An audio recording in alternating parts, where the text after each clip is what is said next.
I would Okay. suspect that. Yes. Have you jumped in or on? Yeah, I mean it's on Game Pass, so yeah, I play, and I remember better than what I thought. I think I mixed between Oblivion and Skyrim, Yeah. but the introduction with the Emperor is kind of a yeah. I remember it very well. Um, the the funny part is that the gameplay of Bethesda title has not that much evolved in the last 20 years, so it still feels at the same time relevant and aged. Um, if you play Starfield, you will see a lot of similarities, for the good or for the worst. One of the biggest challenge for me as a player is the number of loading screens.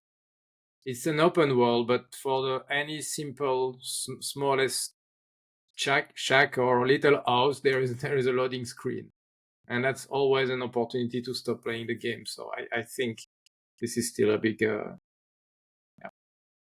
big challenge, a big uh, friction point, I would say. And you find, and that's what was one of the major complaint of Starfield also.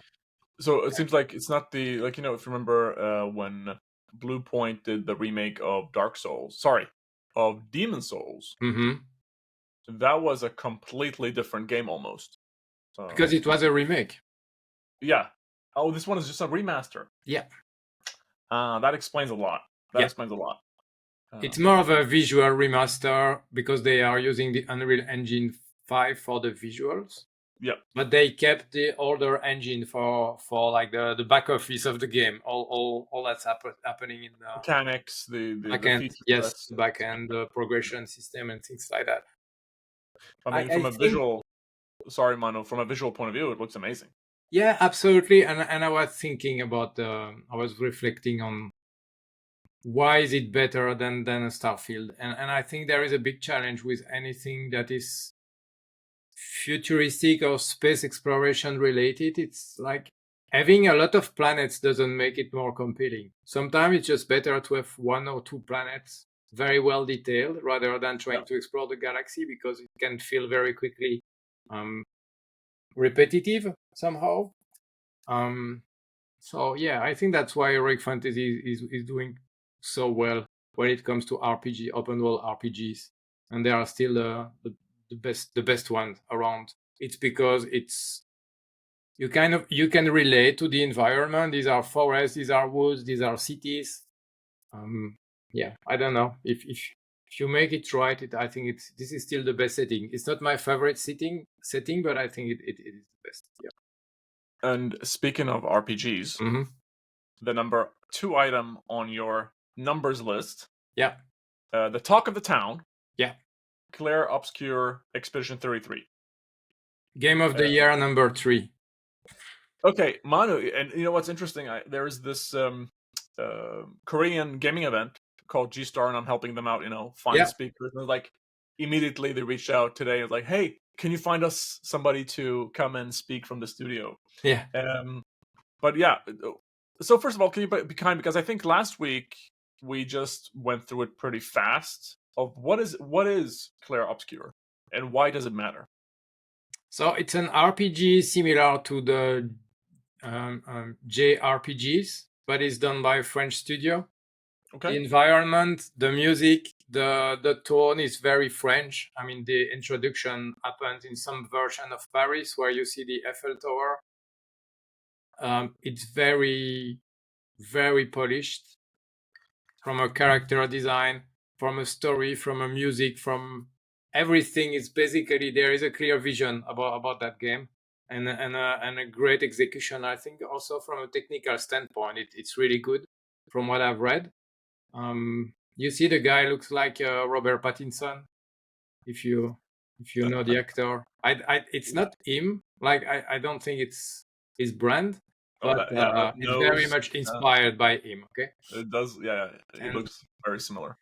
everything feels very French, but at the same time, it also feels like a Final Fantasy in the sense that the design of the enemies is really weird. Sometimes the enemies are just objects that are transformed into enemies. So I have a lot of it reminds me mostly of Final Fantasy. Here's what I love about what you just said, by the way, Manu. Mhm. It reminds you of Final Fantasy Yeah. because Final Fantasy back in the day, in my opinion, up until 10, they were mixing different, cultures or whatever, and making something unique. Hmm. And I see where this is coming from because everything after that feels very bland compared to what we're looking at right now. Yeah, absolutely. Another game that this game reminds me is a game called Lost Odyssey. Mm, If you can check that one. okay, Um, I can't take off my eyes off the screen of this one. I it's mean, beautiful, huh? yeah, it's amazing. And if you turn around, you will see the Eiffel Tower, which is kind of painted. But Like there wait a was, second.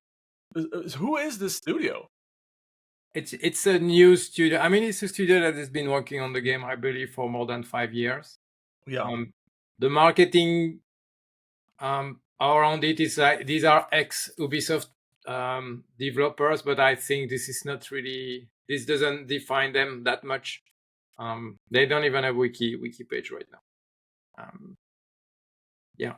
So Sandfall Interactive. some people in the team used to work at Ubisoft at some point, but I think that that's all. It's just mostly because they are based in France, and yeah, But I'm sure people are fighting to invest or buy a stake at the studio at this point.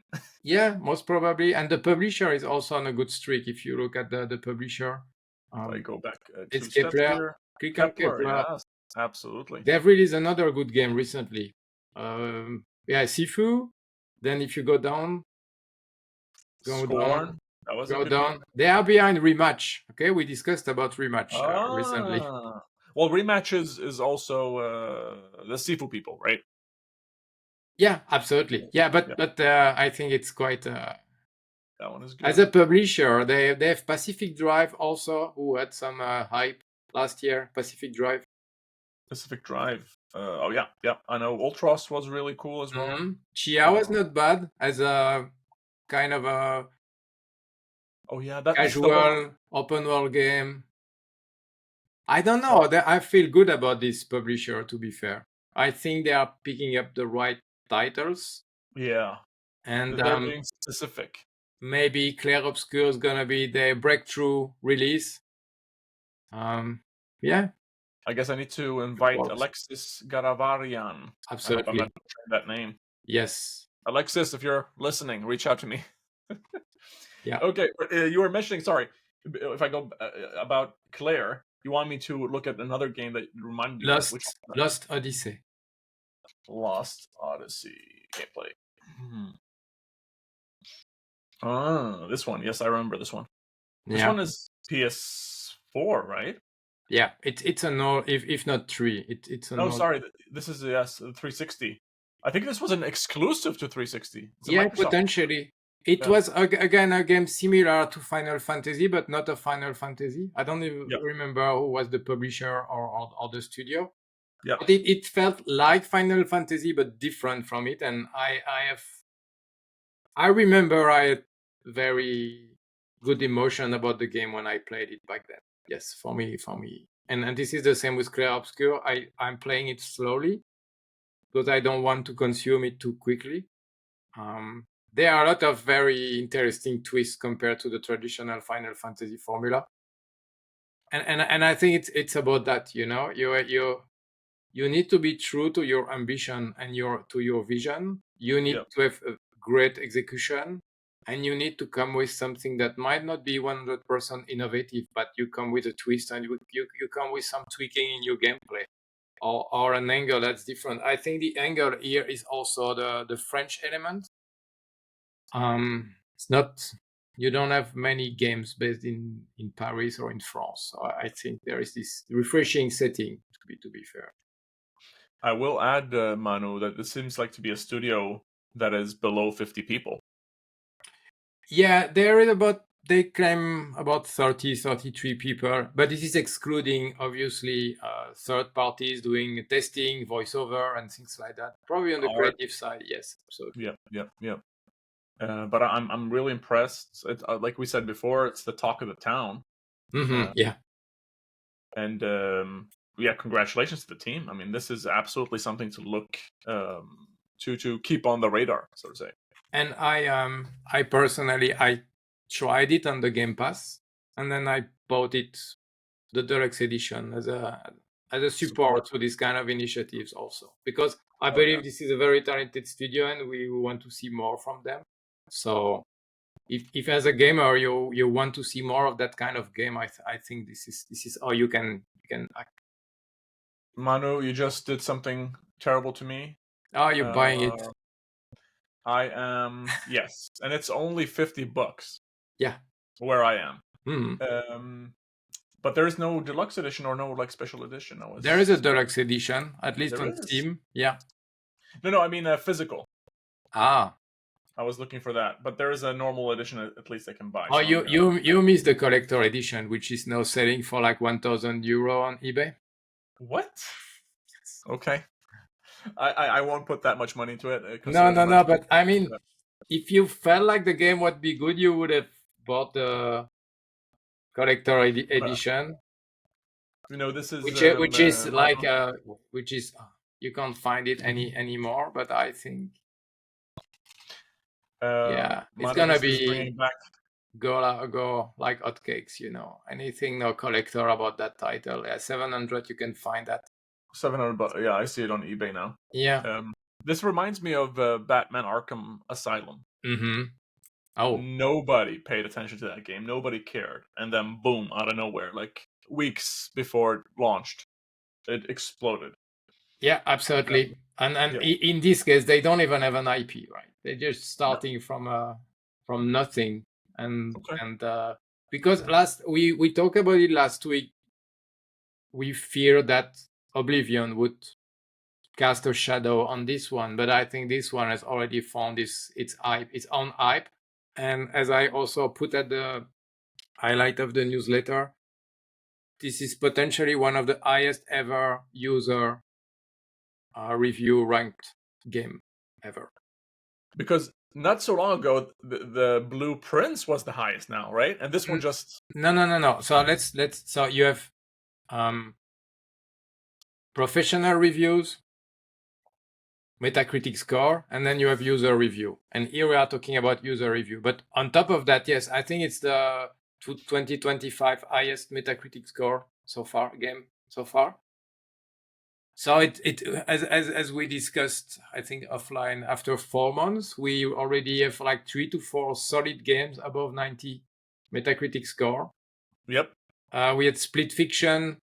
We had Monster Hunter Wilds. We had Blueprints. We have this one, and it's only 4 months, so it already looks like an excellent year for video games. And there are so many more games coming. Some AAAs. Some probably double A's that can also deliver, and then we have Switch 2, by the way, also launching, and we still have GTA 6 it's still confirmed as launching this calendar year. So this picture you shared it with me. You found it on Reddit. You had Kingdom Come Deliverance 2 also, which is an amazing RPG. It really feels like the RPG fans are really getting what they want lately. Oh yeah. Okay, Manu, let's finish off the numbers then. Now it's my turn to talk about my favorite game that has numbers or is pushing numbers. And that is, of course, Elden Ring. Elden Ring shipments and digital sales top 30 million. But this is over a 2-year period plus, right? Well, this is since the beginning, right? Yep. But talk about, like, if you would pitch this game or pitch, the Dark Souls or the Demon Souls in a world where these games wouldn't exist, people would laugh at you.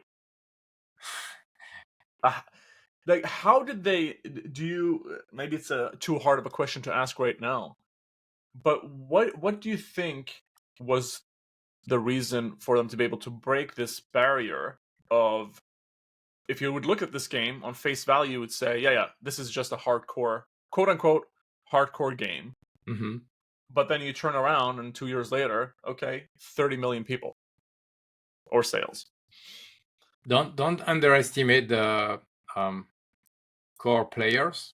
I think core player base in general. I think what allowed them to move outside of their usual user base is the fact that it became a true open world game. Mm-hmm. Before it was not really a true open world; it was more like sections of games of environments.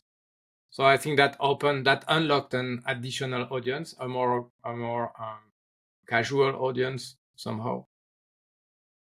Yeah, and I think even if they release Dark Souls 4 tomorrow, the numbers might be close to Elden Ring, just because the fans keep adding up. There are more every time they release a game, they get more fans of their formula. And to be fair, there's been a lot of Souls-like game released in the past 2 years. Probably there are still games releasing right now. So I think the publishers have noticed that actually works, and people are also looking for challenges, single player challenges, but still challenges. They I think gamers want to be treated as expert. They want to be seen as serious gamers, and that likes challenge. So I think it can also somehow increase the replay value, the play time, as long as it's not too much. For example, personally, a game like Sekiro, that's too much for me. At some point, I give up. I don't keep playing until I get good. I think for me that was too much, or maybe I didn't have the right approach, and I didn't want to change how I approach this kind of games. And I know the gameplay is different. Yeah. Okay, if you find the right balance between challenge and rewards,